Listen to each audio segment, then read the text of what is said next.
दोस्तों, आज पेश है मामा भांजा और चतुर खरगोश। नरसिंहपुर नामक गांव में एक किसान रहता था। सभी उसे प्यार से मामा कहकर पुकारते थे। उसे कोई अपनी संतान नहीं थी। उसके अपने भांजे को गोद ले लिया और लाड प्यार से पालने लगा। मामा ने देखा कि उसका भांजा निकम्मा आलसी होता जा रहा है। मामा को उसकी चिंता हुई। सोचने लगा कैसे अपने भांजे को लायक बनाए, होनहार बनाना सकता हूँ। उसने नई तरकीब सोची। यदि उसे अपने भांजे को अच्छी अच्छी कहानियाँ सुनाऊं, हो सकता है वह कहानियाँ कहानियाँ अच्छी कहानियों की अच्छा असर हो। बस उसी दिन से मामा नई नई कहानी सुनाने लगा।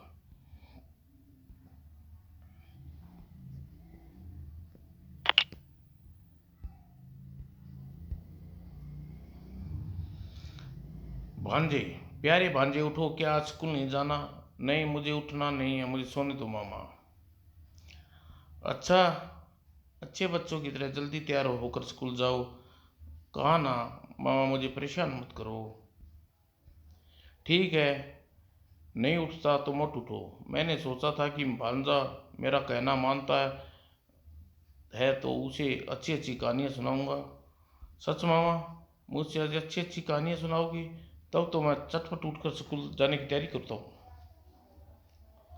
आज मामा ने बढ़िया बढ़िया कहानी सुनाने का वादा किया है। बस ठीक है, हम सभी तैयार हैं, साथ चलेंगे। मामा, मामा, स्कूल की छुट्टी होते ही मैं अपने दोस्तों के साथ समय पर घर पहुंच आ गया हूँ और मैं भी तुम्हें वादे के मुताबिक अच्छी कहानी सुनाऊंगा। प्यारे बच्चों, आज तुम्हें चतुर खरगोश की कहानी सुनाता हूँ। एक जंगल में भास भासुरस नाम का एक शेर रहता था। वह हर रोज कितने ही मृगों और दूसरे जानवरों को मार दिया करता था। एक दिन की बात है, स्वामी, प्रतिदिन सभी वन प्राणियों को मारने से क्या लाभ? आपका पेट तो एक ही जीव भी भर सकता है। हाँ, भर तो सकता है। हम वन प्राणियों ने एक नियम तय किया। कैसा नियम? यही कि आपके पास हर रोज एक पशु को खाने भेज सकते हैं। मेरी ताकत कमजोर पड़ गई है। एक पशु को मारने में अपनी ताकत क्यों लगाए? यहीं आराम कीजिए। नंबर से आपका जिसका नंबर आएगा आपके पास चला आएगा। ठीक है। आ मैं आपकी बात से सहमत हूँ। जाओ, नियम मत तोड़ना। नहीं स्वामी, सूरज निकलने ही भोजन आपको मिल जाएगा। यदि किसी दिन नहीं आया तो मैं सबको मार खाऊंगा। हाँ, मंजूर है। उसके बाद उन जीवों ने निर्भय होकर घूमने लगे। आज शेर के पास जाने का किसका नंबर है? रजिस्टर के मुताबिक आज खरगोश का है। खरगोश को मैंने कल ही बता दिया था, वह पहुंचने वाला होगा। कैस कैसे इस शेर से छुटकारा पाया जाए? मैं हर रोज एक पशु को अपना भोजन बनाता है। चलते चलते रास्ते में उसे गिलहरी मिली। कहो गिलहरी, मजे में तो हो? काहे के मजे, आज शेर तुम्हारी छुट्टी कर देगा तो यह सोच रही हूँ मेरी बारी मरी जा रही हूँ। मरते मरने मारने की फर्क कर छोड़ दो। ईश्वर ने चाहा तो सब अच्छा होगा। अच्छा, क्या होगा? शेर के सामने पहुंचते ही हवा की तरह उसके मुंह में चले जाओगे। खरगोश आगे बढ़ गया। रास्ते में उसे कुआं दिखाई दिया। अरे, इसमें तो मेरी छाया नजर आ रही है। शेर को मारने के लिए तरकीब मिल गई। किसी तरह वह क्रोधित होकर इस कुएं के पास तक आ जाए तो उसे कुएं में धकेल दूंगा। और दिन ढलने के बाद तुम आए। जानते हो, सुबह ही से भूखा हूँ। तुमने नियम तोड़ दिया। स्वामी, इसमें मेरा कोई दोष नहीं है। दोस्त तुम्हारा नहीं है, यह बात मान कर हाँ कर दी। दोस्त तुम्हारा नहीं है जो मैंने तुम्हारी बात मान कर हाँ कर दी। आप मेरी बात सुने तब कहूँ। हाँ, क्या कहना है? राजन, आप प्रातः मुझे अपने भोजन के लिए 4 अन्य खरगोश के साथ भेजा था गया है। बाकी 4 कहाँ हैं? बाकी 4 एक अन्य शेर जो स्वयं को यहाँ का राजा कहता है रोक लिया है। क्या बकते हो? राजा, मैं यहाँ का राजा हूँ। यह बात मैंने उससे कही थी, मगर वह नहीं माना। डांट कर कहा, जाओ अपने दम्मी राजा को बुला कर लाओ। मेरे देखते ही मेरे देखते ही ही वह पूत दबाकर भाग खड़ा होगा। अच्छा, उसे मार कर खा जाऊंगा। बस बस यही तो मैं चाहता हूँ। खरगोश और शेर के साथ चल जाता है।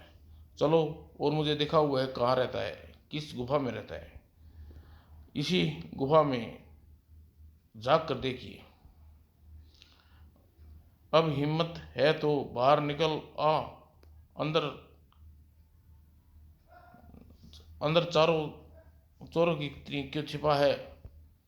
लगता है आप वह आपसे लड़ने को तैयार है। मैं भी तैयार हूँ। इतना कहते ही शेर कुएं में छलांग लगा दी। और अब तुम शेर अब तुम अपने शेर को पछाड़ो, मैं अपना शेर पछाड़ दिया। सुनो सुनो सुनो जंगलवासियों, अब तुम्हें जंगल का राजा कभी किसी को नहीं मार कर खाएगा। तब हुआ क्या? यह कैसी खबर है? हाँ, मैंने उसकी हमेशा के लिए छुट्टी कर दी। इस प्रकार बच्चों, खरगोश की बुद्धिमानी बलवान शेर को नाश हो गया और वह जंगल के सभी जानवरों आनंद में जीवन व्यतीत करने लगे।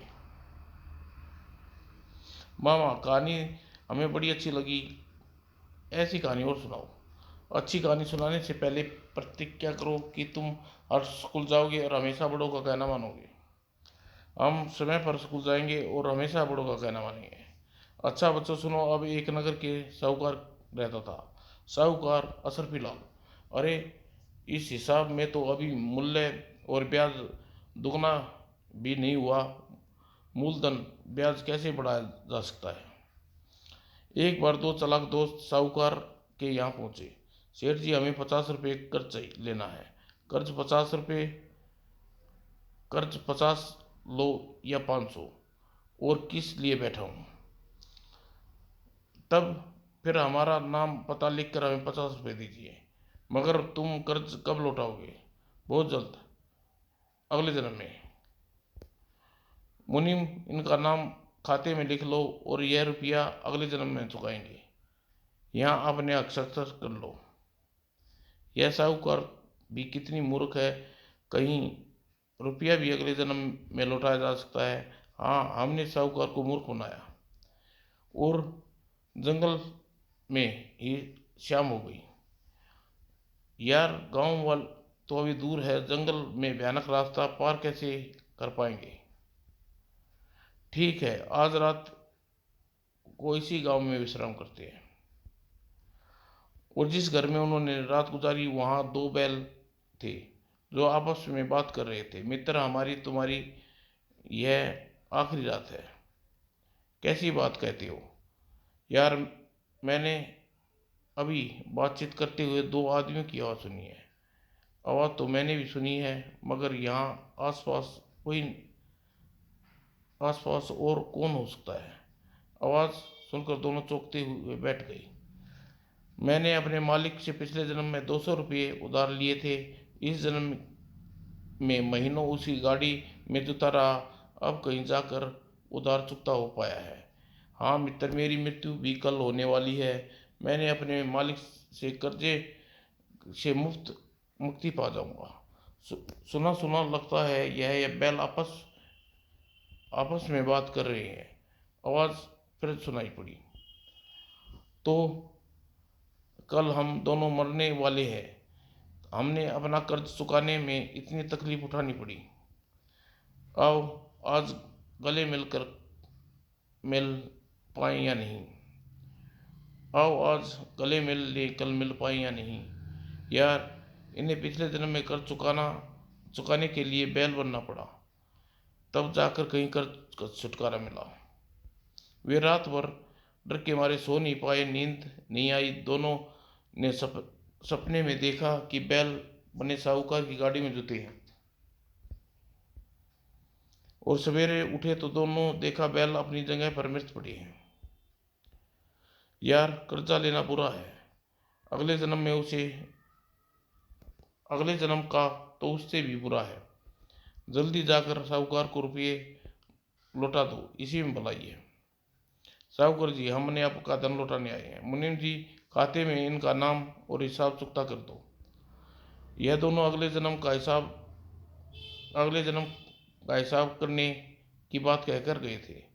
हाँ, मगर हम इसी जन्म में अकल आ गई। कर चुकता हो गया, मगर एक दिन का ब्याज देने के लिए तो हमारे पास कुछ नहीं है तो एक दिन हमारे खेतों में काम करो, अगले जन्म में लिख दे। नहीं नहीं नहीं, अगले जन्म के लिए हम अपने ऊपर नहीं लादना चाहते। आपके खेतों में काम करने के लिए जाते हैं। और उस दिन दोनों चालाक दोस्त साहूकार के खेतों में काम किया और कर्ज से मुक्ति पाई। मामा, सचमुच कर्ज लेना सबसे बड़ा अपराध है। कर्ज उतारने के लिए आदमी जानवर का जन्म लेना पड़ता है। कभी भूल कर कर्ज न लेना, वरना बैल बनना पड़ेगा। मामा, एक कहानी और सुनाओ। अच्छा बच्चों, चतुर बीरबल की कहानी सुनो। उस समय बीरबल की उम्र यही कोई 15 साल की रही होगी। माता पिता प्रदेश चले गए। बीरबल अपने गुजारा करने के लिए पान की दुकान खोलनी पड़ी। आज मुनीर मियाँ कैसे मेरी दुकान की ओर तेजी से आ रहे हैं। अरे मियाँ, क्या हुआ? आप तो आ रहे हो? बस कुछ मत पूछो, गजब हो गया। क्या बताऊं बादशाह सलामत ने, मैंने पान पेश किया, बस पान खाते ही लाल हो गए। बोले, शाम को तुम्हें पाँव पर चूना लाकर लेकर आना है, और साथ में कफन भी। मैंने समझ लिया कि तुमने पान में चूना ज़्यादा लगाकर बादशाह को खिला दिया। बस बादशाह नाराज हो गए। हाँ, मैं भी यही समझता हूँ। फिर क्या चाहती है? अजी, जैसे भी हो, मुझे इस मौत से छुटकारा दिलवाइए। मौत से छुटकारा तुम्हें ईश्वर ही दिला सकता है, और दिला दिला दिया, समझो। बादशाह के सामने जाकर तोल कर पाँव पर चूना रख आओ, और हंसते हंसते घर आ जाओ। बादशाह के सामने जाकर पाँव पर चूना खा जाओ और हंसते हंसते घर आ जाओ। जल्दी से कहो। बताओ भी, यह समझो। बताओ भी, या मैं यूं ही समझते रहोगे? बताता हूँ। खुदा तुम्हें तरक्की दे, और जल्दी करो। चूना खाने से पहले घर में घी पीकर जाना। बस चूने की यही काट है, कतई असर नहीं होगा। क्यों मियाँ जी, पाव भर चूना लेकर आए हो? जी, गरीब परवर सर, हमारे आदेश से सारा चूना खा जाओ। तुम बड़े बुद्धि हो, जो कफन ओढ़कर सो जाओ। शाम को मियाँ बादशाह के सामने पान लेकर पहुंचे। मुनीर मियाँ, क्या तुम भले चंगे? तुमने चूने का असर नहीं हुआ? हजूर, इकबाल से बच गया, समझो। कैसे? एक नन्हे बालक के सुझाव से। उस बालक को हमारे दरबार में पेश करो। हजूर, यह है लड़का जिसने मुझे बचाया है। जी जानम अल्लाह। क्या तुमने ही मियाँ को घी पीने की सलाह दी थी? संतरी, दरबार से 8 मंत्री को बुला जाए। बादम बामुलाजा, बादशाह सलामत के हुक्म से बादशाह के 8 मंत्री दरबार में हाजिर हैं। आज तुम्हें परीक्षा के लिए बुलाया है, पूछे जनकपुमा। मेरे एक सवाल का जवाब दो। 12 में से एक निकाल गया तो क्या शेष रहा? बड़ा सरल सब, 11 बचे। और तुम बताओ। बादशाह सलामत, 12 में से एक निकल गया तो कुछ भी शेष नहीं रहा। 12 महीने, यदि एक महीना सावन का निकल जाए तो पैदावार गई। शाबाश। मेरा अगला सवाल सुनो। एक और एक कितने हुए? हजूर, 2। एक और एक 11 होते हैं। और एक 11 कैसे होती है? अगर आप एक बादशाह हैं और मुझ जैसे वजीर हो तो हम दोनों की ताकत 11 के समान होगी। बीरबल बादशाह को अपने पास बुलाकर, ए लड़के, तुम्हारा नाम क्या है? जहाँ पना मुझे बीरबल कहते हैं। हाँ, बादशाह बीरबल को गले लगाया। आज से बीरबल तुम हमारे दरबार के प्रधानमंत्री बनते हो। इस खुशखबरी को नगर भर में ऐलान कर दिया जाए। और नगरवासियों, आज से बीरबल नाम का मामूली पान वाला महाराज का प्रधानमंत्री बन गया है। मामूली लड़के को हमारी नाक काट दी, नाक ही नहीं काटी, हमारी बुद्धि को भी परास्त कर दिया। बीरबल अपनी बुद्धि से हमारा प्रधान बन गया है। ऐसा होनहार बालक दरबार के योग्य है। बादशाह का चुनाव कभी गलत नहीं होता। अगले दिन, आज से बीरबल मेरे सिंहासन के पास बैठेंगे, बाकी मंत्री नीचे चौकियों पर विराजमान होंगे। बीरबल शाही पोशाक में दरबार में हाजिर हुआ और एक और ताली बजाई। तब से बुद्धिमान बीरबल आप उसी जोड़ी जैसी जुड़ी आज सैकड़ों कहानियां देश भर में चर्चित हो गई। बचपन से ही बुद्धिमान का परिचय देने वाले आगे चलकर बड़ा ही बुद्धिमान बना। खूब समझे भांजे पूत के पांव पालने में नजर आ जाते हैं। एक और कहानी सुनाओ। अच्छा बच्चों, तुम्हें परियों के देश की कहानी सुनाता हूँ। इस कहानी में परिलोक था। रहती थी परियां की रानी, और जादू की एक छड़ी हमेशा रहती थी उसके पास, जिसको घुमा देती थी धरती और आकाश। बच्चे उसको पकड़ना चाहें, झट से गायब हो जाए, दूर हवा में हाथ हिलाए वह वहीं खो जाए। एक दिन रानी परिलोक जब लौटी उदास, कुछ खोया हो उसके, बुझी न उनकी मन की प्यास। देखो, उदास रानी बोली, यह जादू की छड़ी, कहो समस्या क्या है रानी, दूर है घड़ी। धरती के प्यारे बच्चों को गले लगाना चाहूँ और साथ बिठाऊं, कुछ दिन अपना मन बहलाऊं। बस इतनी सी बात रानी चटपट जाती, धरती पर प्यारे बच्चे को साथ ले आती। और धरती पर गहन अंधकार, तारे टिमटिमा रहे, बच्चे अपने बिस्तरों पर सोए। बच्चों की पलक झपके तो भेजा सपना में अलबेला, और इमराती मगन रसगुल्लों का मेला। बच्चे खुशी हो गए, नाचने लगे ताली बजाकर, छड़ी जादू की खुशी से अपना सपने सजाए। ओ आओ राजू, तुम्हें सैर कराऊं, रंग बिरंगा प्यारा परीलोक दिखाऊं। परी लोक में क्या देख सकूंगा, सचमुच की बात सही। हाँ हाँ, सच जो बात सही है। और जादू की छड़ी अपना चमत्कार दिखाया, पलक झपकते राजू को परिलोक में ले आया। अरे इतनी जल्दी यहाँ आया, क्या यही परिलोक है? हाँ राजू, यही है, हमारी परियों की नगरी है। आ गया राजू प्यारा, राज दुलारा, यहाँ रहकर मौज मारेगा, अब यह लोक तुम्हारा। परिलोक में जंतर मंतर तुम दिखाकर लाओ हाथी, लाल किले में चिड़ियाघर है, चिड़ियाघर में मौज, चिड़िया जिसमें मौज उड़ाती।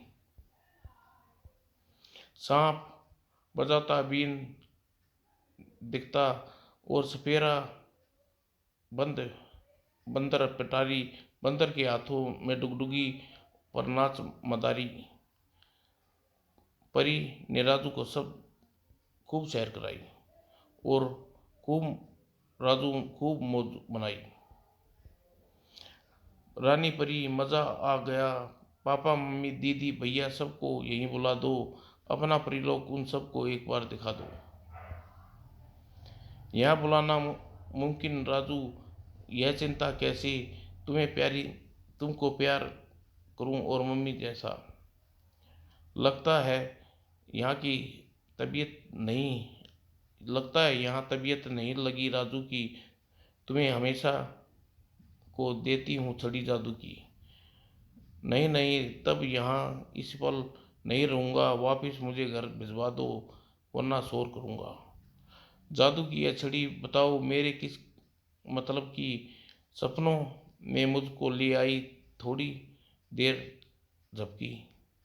नहीं नहीं, तुम जो चाहोगे पाओगे, उस पल इत्मीनान से पर्चे तक यह कर देगी।